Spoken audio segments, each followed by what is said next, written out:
వాష్రూమ్లు నీట్గా లేవు మేడం, జర క్లీన్ చేపియండి అంటే మీరే కడుక్కోండి అని అంటున్నారు. మన మమ్మల్ని కూడా బాత్రూమ్స్ క్లీన్ చేయడం, లేకపోతే బాత్రూమ్స్ కాడ రూల్ నెంబర్ వైజ్ కాక డ్యూటీస్ చేయడం అన్ని మాత్రం బాత్రూమ్స్ 2020 అటెండెన్స్ కలెక్ట్ చేసి 2 బాత్రూమ్స్ మెల్లగా చేపిస్తామంటున్నారు. అంటే మేము ఇచ్చుకోవాలి డబ్బులు. స్కూల్లో తాగడానికి నీళ్లు లేవు, వాడుకోవడానికి కూడా నీళ్లు సరిగ్గా లేవంటే పైసలు ఇవ్వమని అడుగుతున్నారు. పాములు వస్తున్నాయి మేడం అని అంటేనేమో మాకు అవసరమే లేదు, మీ సావు మీరు సావండి అన్నట్టు పట్టించుకుంటూనే లేరు. ఇది ఇప్పుడు తెలంగాణలో గురుకుల స్కూళ్ళల్లో ఉన్న పరిస్థితి. పాములు తిరుగుతున్నాయంటే మొన్న అనకుండా సార్ ఇంత పెద్దగా ఉంది సార్, చంపిరు గ్రౌండ్ లోనే తిరుగుతుంది సార్. ఇంత పెద్ద పాము ఎవరైనా చిన్న పిల్లలు తొక్కుతే ఏముంది సార్? పాము వచ్చిన రోజే ఆ 3 పాములు చంపిరు సార్. మహబూబాద్ జిల్లాలోని కొత్తగూడ మండలంలో గాంధీనగర్ సోషల్ వెల్ఫేర్ గురుకుల స్కూల్లో 700 మంది అమ్మాయిలు ఉన్నారు. ఇందులో స్కూల్ పిల్లలు ఉన్నారు, ఇంటర్ చదివే పిల్లలు కూడా ఉన్నారు. అయితే వీళ్ళు ఈరోజు ఇప్పుడు రోడ్ ఎక్కిండ్రు. రోడ్ ఎందుకు ఎక్కిండ్రంటే కనీసం తాగనికే నీళ్లు లేవు, బాత్రూంలో క్లీన్ చేస్తలేరు. ఇవి ఇంత చెత్తగా చుట్టూ ఇంత చెత్తగా ఉంటుంటే ఆ దోమలు గుట్టి పురుగులు గుట్టి మాకంతా మా బాడీకి అంతా కూడా ఎలర్జీలు అవుతున్నాయి.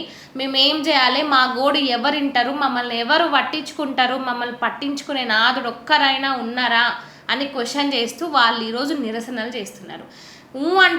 అంటే ఇన్ని చేస్తున్నాం అని చేస్తామని మాట్లాడుతున్నారు. కానీ ఈరోజు ముఖ్యంగా అమ్మాయిలు ఒక్కొక్క మాట వాళ్ళు చెప్తుంటే అరే ఇంత దారుణమైన పరిస్థితి ఉందా తెలంగాణలో, ఇంత ఘోరమా, పిల్లలకి కనీసం నీళ్ళు తాగడానికి ఇది లేదా, బాత్రూంలో క్లీన్ చేపియండి మేడం అని వాళ్ళని ప్రిన్సిపల్ని అడిగితే మీరు క్లీన్ చేసుకోండి ఉన్నారు కదా ఇంతమంది అమ్మాయిలు. ఒక్కొక్కరు డ్యూటీల వైజ్గా రూల్ నెంబర్ల వైజ్గా వాళ్ళను ఇప్పుడు వీళ్ళు క్లీన్ చేయాలి, తర్వాత వాళ్ళు క్లీన్ చేయాలంటూ కూడా చదువుకునే పిల్లలతోన వాష్రూమ్లు కడిగిచ్చే డ్యూటీలా మీ పిల్లల్ని అయితే అట్లే చేపిస్తారా? మీ పిల్లలైతే ఒకటి, మంది పిల్లలైతే ఒకటా? ఇట్లే ఉంటుందేమో ఇంకా ఎవ్వరం అంతా కూడా. ఒక్కసారి ఈ వీడియో వినిపిస్తా, ఆ పిల్లల మాటలు విన్న తర్వాత మళ్ళీ మాట్లాడుకుందాం. 8th వాళ్ళ 9th వాళ్ళ ప్రతి క్లాస్ వాళ్ళ చేతులు కాళ్ళు చూడండి సార్, మొత్తం దోమలు కుట్టి ఎలర్జీ అయ్యి మొత్తం ముఖం అంతా కూడా సార్ మొత్తం పురుగులు ఏవేవో కుట్టి మొత్తం ఎలర్జీ లాగా అవుతుంది సార్. మళ్ళా 9th వాళ్ళు 8th వాళ్ళు 10th వాళ్ళ ఆఫ్టర్ మళ్ళీ మమ్మల్ని కూడా బాత్రూమ్స్ క్లీన్ చేయడం, లేకపోతే బాత్రూమ్స్ కాడ రూల్ నెంబర్ వైజ్ కాక డ్యూటీస్ చేయడం అన్ని మాత్రం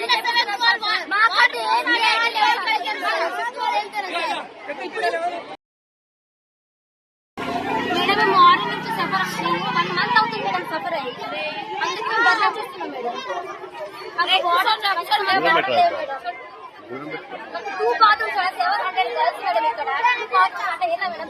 బయటికి వెళ్తున్నాం మేడం, పెద్ద పెద్ద చెట్లు వెళ్తున్నాం మేడం బయటికి, పెద్ద పెద్ద పాము.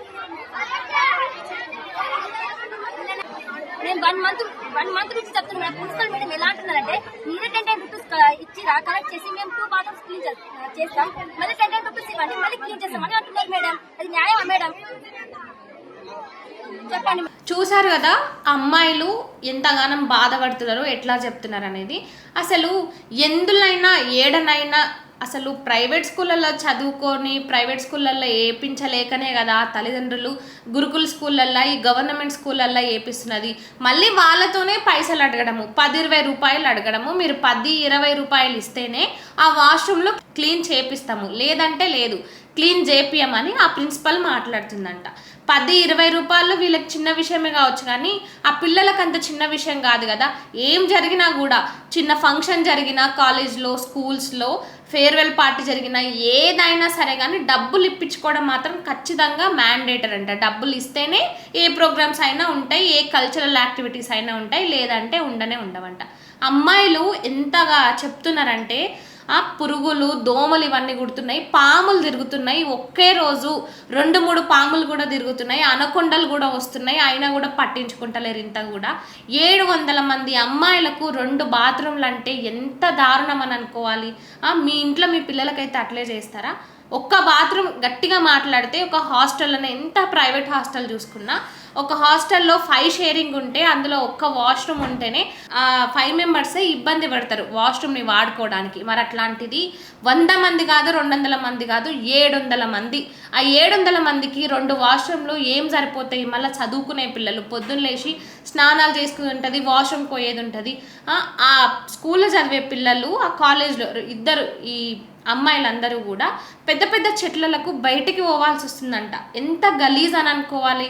ఇప్పటికీ ఈ కాలానికి కూడా అట్లా బయటికి పోయే రోజులా?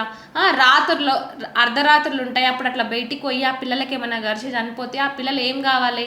ఇప్పటికే ఆ స్కూల్లో చాలా మంది కూడా టీసీలు తీసుకొని పోయారంట. అందరూ అట్లా టీసీలు తీసుకొని వెళ్ళిపోలేరు కదా, చదువుకోవాలి అని అనుకునేటోళ్ళు ఉంటారు కదా.